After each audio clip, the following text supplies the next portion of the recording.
President Biden arrived in Israel today, the first U.S. president to make the trip during a time of war. He met with Prime Minister Benjamin Netanyahu, pledging solidarity with Israel and supporting its accounts that the explosion at a Gaza hospital that killed hundreds of civilians was done by, quote, the other team.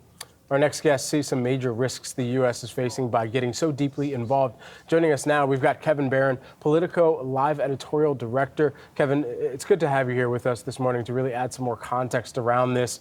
And from the top takeaways that you've seen thus far and also the top risks that are still present, what comes to top of mind for you?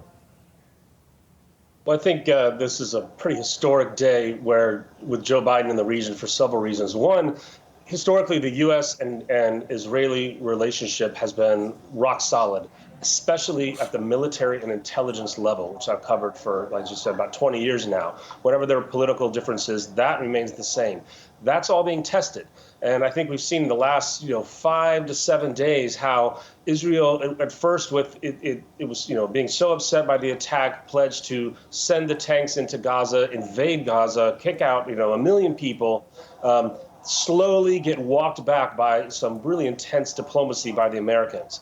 But it still had huge effects. We see, as you mentioned, with the missile strike on the hospital that the Israelis claim they didn't do, that there's a huge public campaign around. It just shows how volatile the region is, where there had been progress in the region in the security world, where Israel's neighbors have slowly over the years come to recognize the state, entered agreements with the state, Gulf, authoritarian leaders pulling away from the Palestinian cause. All of that is threatened to be halted and reversed as those leaders now are aligning with the Palestinian sympathies far more, of course, than Israeli sympathies, mostly because of the security leaders, because of Benjamin Netanyahu's iron fist rule that he's been known for and reelected for as in response, and by whatever comes next in the week following this visit by Biden. Yeah, and Kevin, to that point, we know President Biden's meeting that he was supposed to have in Jordan with other leaders of the Arab countries here has been called off. Should we be reading into that at all, just in terms of what that could mean for a possible escalation in the war? Sure, you can. Look, King Abdullah in Jordan called off the meeting, but that's the same king who makes almost annual visits to the Pentagon, is beloved by the American military and celebrated as a fellow frogman. He's a special operator. There's a real brothers in arms kind of relationship between the U.S. military leadership over the last 20 years who have operated so intensely in the region and Jordan's king. Politically, we see how limited those relationships can be when the Jordanians have to say, wait a minute, we're not going to stand next to Israel if they indiscriminately attack civilians. They will stand with anyone who goes after security threats. And they've done that with the United States, and they've done it in partnership or at least with permissions with the Israelis when they're fighting groups like ISIS and Al-Qaeda. So as the Israelis and the Americans have tried hard to equate Hamas as ISIS today, there's a difference between those wars, which were very targeted, very limited, special operations-led missions against specific fighters and locations, versus the kind of entry-level indiscriminate bombing, or maybe not indiscriminate, but very high collateral types of bombings that we saw in Gaza in the last few days.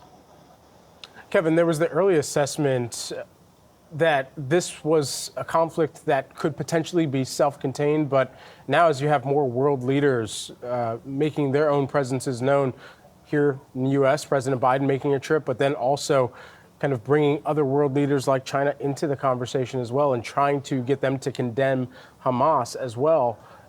How does that kind of impact the self-containment of the conflict? Well, you just said it. The leaders are really trying to change the narrative that this is a battle against Hamas. It is not the Palestinians. So they've kind of, taken over that narrative from the Israelis, who are still, rightfully hot under the collar from the attacks, the initial attacks. As far as a regional war, look, I think Iran is not, not necessarily a rational actor, but they're also not idiots. They've received their share of intense attacks from Israelis using U.S. intelligence in places against, for example, their nuclear program. They know what would happen if they stuck their finger into this anthill. More likely, or I think a bigger possible threat that I'm concerned of, are are inspired attacks around the world. So when the ISIS campaign was raging, when the Al-Qaeda wars were raging, that's when we saw, people who were akin to that cause set off bombs and carry out attacks in European capitals, even in the United States cities. The Pulse nightclub shooting, for example, California. There were mass shootings in the U.S. that were carried out by individuals inspired by the cause. We've already seen the attack on a boy and his mother in Chicago by one individual. So those kinds of terrorist-inspired attacks in city centers across Europe and the United States, I think, are probably the more worrying fear than any kind of actual military campaign that expands to include, Iran and the neighbors of Israel.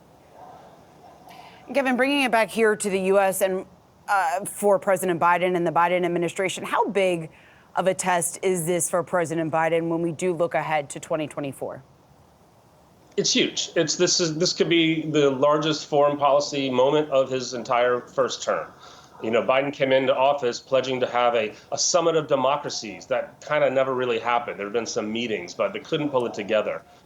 His age has kept him from really traveling the world as often as we might expect. And this is a big moment. I think, oddly enough, because it's a moment involving Israel, there's a lot of alignment on the Republican and Democrat sides that, the United States does stand behind Israel because, this is still a world that is governed by nation states, and a democracy in the region surrounded by authoritarians that is attacked is going to receive the support of the United States and European leaders. The German chancellor has gone there. Macron was scheduled to go visit. The British prime minister is scheduled to go visit. Where it comes into play for Biden politically, if you're looking to the campaign next year, today, Nikki Haley has an op-ed in the New York Post admonishing both Biden and her competitors as weak on foreign policy, not tough enough in the world, and wishy-washy, if you want to put it that way. But she only calls out Biden by name. And she says because of his Iran dealings, she kind of vaguely references rebuilding, that's code for rebuilding, not spending enough on the military, little things like that to make Biden seem weak, make herself seem like the strong foreign policy candidate, which is reverberating with voters, but in a hardline way. The last point I'll say, in the last week, there's been polling of the United States, and as always, with foreign policy issues, there's a huge divide between Democrats and Republicans.